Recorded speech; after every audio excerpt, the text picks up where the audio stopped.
Hi friends, welcome back to my channel Lakhnavi Divya. कैसे हैं आप लोग? आई होप कि आप सब बहुत अच्छे होंगे। और आज आपके सामने मैं फिर से एक नया वीडियो लेके आ गई हूँ।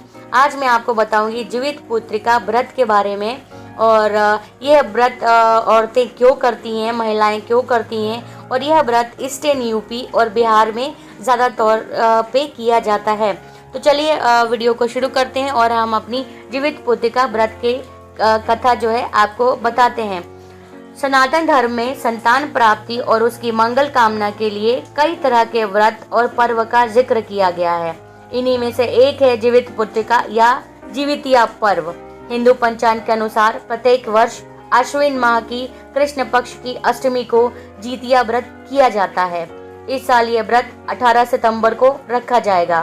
हर साल महिलाएं अपनी संतान की सुख समृद्धि और दीर्घायु होने की कामना के साथ ये व्रत रखती हैं। मान्यता है कि जीतिया व्रत करने से संतान की लंबी उम्र होती है और उनके जीवन में किसी भी प्रकार की विपदा नहीं आती है। जीतिया व्रत के दिन व्रत रखकर संध्या काल में अच्छी तरह से स्नान किया जाता है और पूजा की सारी वस्तुएं लेकर पूजा की जाती है। साथ ही व्रत कथा जरूर पढ़ा जाता है। व्रत कथा के बिना जीतिया पूजा अधूरी मानी जाती है।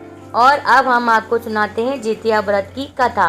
जीतिया व्रत कथा को लेकर कई तरह की मान्यताएं प्रचलित है। एक पौराणिक मान्यताओं के अनुसार इस व्रत का महत्व महाभारत काल से जुड़ा हुआ है। कहा जाता है कि उत्तरा के गर्भ में पल रहे पांडव पुत्र की रक्षा के लिए श्री कृष्ण ने अपने सभी पुण्य कर्मों से उसे पुनर्जीवित किया था। तब से महिलाएं अश्विन माह के कृष्ण पक्ष की अष्टमी तिथि को निर्जला व्रत रखती हैं। हिंदू धर्म में मान्यता है कि इस व्रत के प्रभाव से भगवान श्री कृष्ण व्रती स्त्रियों की संतान की रक्षा करते हैं। जीतिया व्रत से जुड़ी दूसरी मान्यता के अनुसार गंधर्वों के एक राजकुमार थे जिनका नाम जीमूत वाहन था। वे बड़े ही धर्मात्मा, परोपकारी और सत्यवादी थे। जीमूत वाहन को राज सिंहासन पर बिठाकर उनके पिता वन में प्रभु का स्मरण करने चले गए, लेकिन उनका मन राज्य कार्य में नहीं लगा। वे राजपाट की जिम्मेदारी अपने भाइयों को देकर अपने पिता की सेवा के उद्देश्य से उनके पास वन में चले गए। वन में ही उनका विवाह मलयवती नाम की कन्या से हुआ। एक दिन वन में भ्रमण करते हुए उनकी भेंट एक वृद्धा से हुई जो नागवंश से थी। वह काफी डरी हुई थी और रो रही थी। दयालु जीमूत वाहन ने उससे उसकी ऐसी स्थिति के बारे में पूछा। इस पर वृद्धा ने बताया कि नागों ने पक्षीराज गरुड़ को वचन दिया है कि प्रत्येक दिन वे एक नाग को उनके आहार के रूप में देंगे। रोते हुए वृद्धा ने बताया कि उसका एक बेटा है जिसका नाम शंखचूड़ है। आज उसे पक्षीराज गरुड़ के पास जाना है। इस पर जीमूत वाहन ने वृद्धा को आश्वस्त करते हुए कहा कि डरो मत, तुम्हारे पुत्र के प्राणों की रक्षा मैं करूंगा।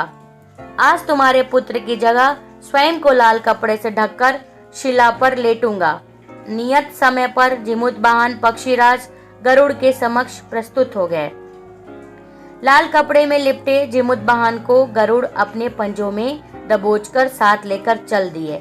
उस दौरान उन्होंने जीमूत वाहन की आंखों में आंसू निकलते देखा और कहराते हुए सुना।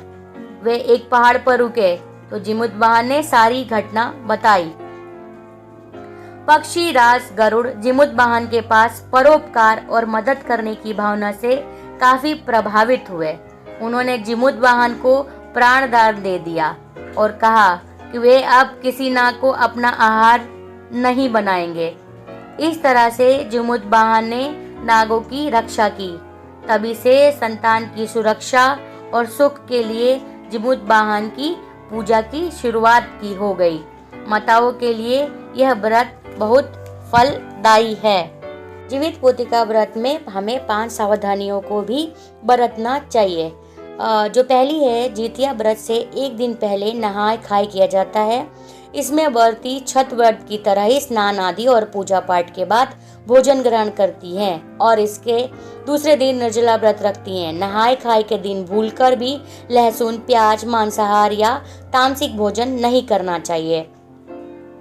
यदि आपने एक बार जितिया का व्रत रखा है तो इसे हर साल करना चाहिए। इस व्रत को बीच में छोड़ना नहीं चाहिए। मान्यता है कि यह व्रत परंपरा की तरह निभाया जाता है। इससे पहले साल इस व्रत को करती हैं, उसके बाद घर की बहू द्वारा यह व्रत किया जाता है। जो महिलाएं जितिया का व्रत रखती हैं उसे व्रत के दौरान ब्रह्मचर्य का पालन करना जरूरी होता है। इसके अलावा उसके मन, वचन और कर्म से भी शुद्ध रहना चाहिए। इस दौरान लड़ाई झगड़े और कलह कलेश से दूर रहना चाहिए। जितिया का व्रत पूरी तरह निर्जला रखा जाता है। व्रत के दौरान आमचन करना भी वर्जित माना जाता है, इसीलिए जितिया व्रत में जल का एक बूंद भी ग्रहण न करें। जितिया व्रत के नियम पूरे 3 दिनों के लिए होते हैं। पहले दिन नहाय खाए और दूसरे दिन निर्जला व्रत रखा जाता है। इसलिए तीसरे दिन आप सुबह उठकर स्नान आदि करने और पूजा पाठ करने के बाद ही व्रत का पालन करें। तो ये थी आज की मेरी छोटी सी वीडियो। आई होप कि अच्छी लगी होगी तो प्लीज़ लाइक शेयर और सब्सक्राइब कर दीजिएगा। मिलती हूँ अपने नेक्स्ट वीडियो में, तब तक के लिए बाय बाय, टेक केयर।